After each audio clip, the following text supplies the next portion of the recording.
Okay, so SATA.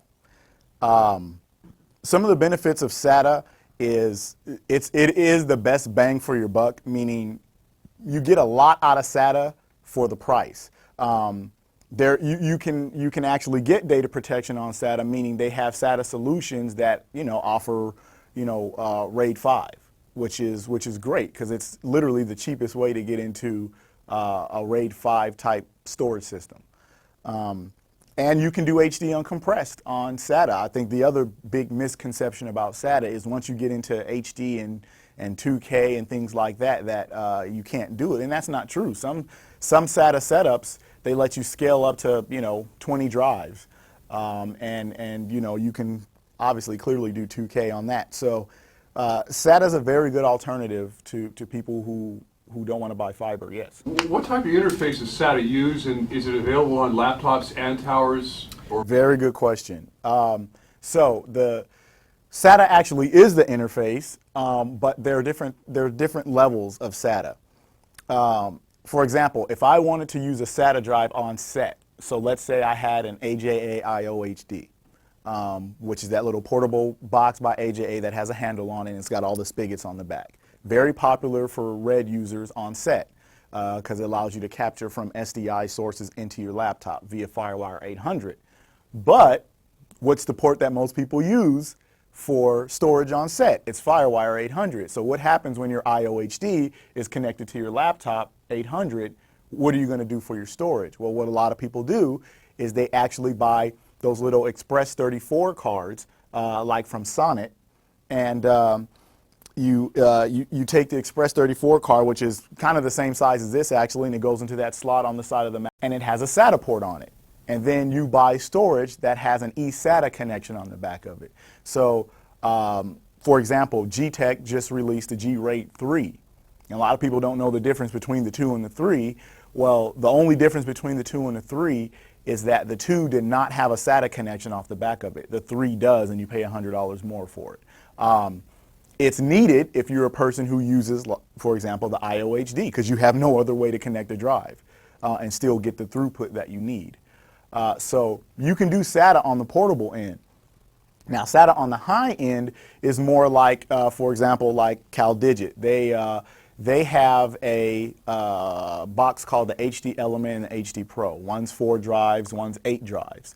And it's kind of like a SATA-based interface. Now, there's a little more proprietary. G-Tech has one as well called the G-Speed ES. Very affordable. And essentially, those give you the ability to use RAID cards. So the higher end solutions, like the picture you see here under the word SATA, those solutions have dedicated RAID cards that go inside your Mac Pro, and you connect the storage to that dedicated card, and depending on how many drives your setup has, you get that amount of throughput. And then it also matters whether you put it in RAID 0 or RAID 5, obviously RAID 0 being faster, but not protected. RAID 5 being protected and slightly slower. And can you do uncompressed HD or 2K in a RAID 5 SATA?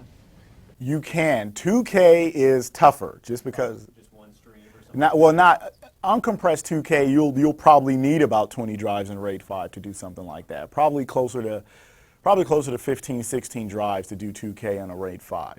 And that's just in general. That's just speeds. It has nothing to do with whether it's a SATA interface or whatnot. That's just the speeds. You need that many drives. But in ProRes and 2K, is that what you're interested in? Well, ProRes 2K, again, you can do it on a G-RAID drive.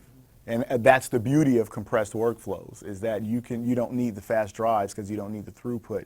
But remember, there's always a trade-off. Uncompressed is hell on your hard drives, but great for your processor because the processor doesn't need to do any work. It's uncompressed. It is what it is. You feed it in, it's just a pipe that goes right through. The computer doesn't need to do anything to the footage. Compressed workflows, especially heavily compressed workflows or footage, like RED, like XTCam, like P2, Avid DNX, all the same thing, they are great on your hard drives, but hell on your processor because it's such a small data rate, the hard drives have no problems dealing with it, but now your computer has to take the footage in, unwrap it like a Christmas gift, then take out all the wrapping inside, and then when they're done looking at it and playing with it, they have to put everything back exactly the way they got it and send it on its way. And that's just a lot for the computer to handle. So there's a trade-off either way. You're either going to spend the money on the machine or you're going to spend the money on the storage. You're not going to get away from it. There's no way around it. So some of the cons for SATA is, again, same as FireWire. They are a slightly higher class drives than most of the ones that get thrown into FireWire cases, but they're still not as high end as fiber. Now SATA, I don't want to say all the people that make SATA drives have cheap enclosures, but the reality is some of these manufacturers, the enclosures aren't very sophisticated. And sometimes that's okay for what you need. You need to get a job done, and you're going to take that drive and you're going to send it to wherever it needs to go so they can do what they need to do to it.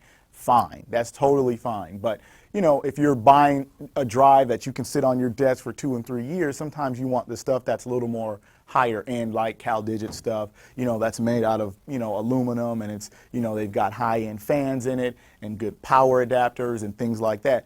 All that stuff matters. It seems like it doesn't, but it does. The biggest difference between people like LaCie and G-Tex and CalDigits and what you're paying for and the slight, you know, price rise with each one is the parts that they use. I mean, CalDigit uses high-end fans, high-end power supplies and things like that, and you pay for it. LaCie, they use the cheaper enclosures, they use the cheaper fans, they use the cheaper connectors, and, you know, sometimes they break, sometimes they don't. But you're paying a fraction of the price. So a lot of people, they just need stuff where they're saying, I'm going to take my data, put it on this drive, and send it to New York. Buy whatever you want, you know, because the reality is the lifespan that you need that drive for is so short. And that's where you probably just want to go run and grab a LaCie drive and send it. The other thing about SATA is you can't share it, and I'll get more into that later when I talk about fiber. And sometimes it's a little proprietary because, you know, you get these SATA enclosures and they're great bang for the buck, and then they come with these RAID cards. And then let's say, you know, a year later, you want to take those drives and move them to another machine. Oh no, you need that exact RAID card. You can't just run out and go buy a Sonnet RAID card or a High Point RAID card. You need a specific RAID card in order to work with that piece of storage. And that can be a nightmare sometimes. So that's also something to think about. But when it's all said and done, I think most people, when they're first starting out, if they need to do some high-end HD work or they need some type of RAID protection, SATA is the best way to go. It's the best in between.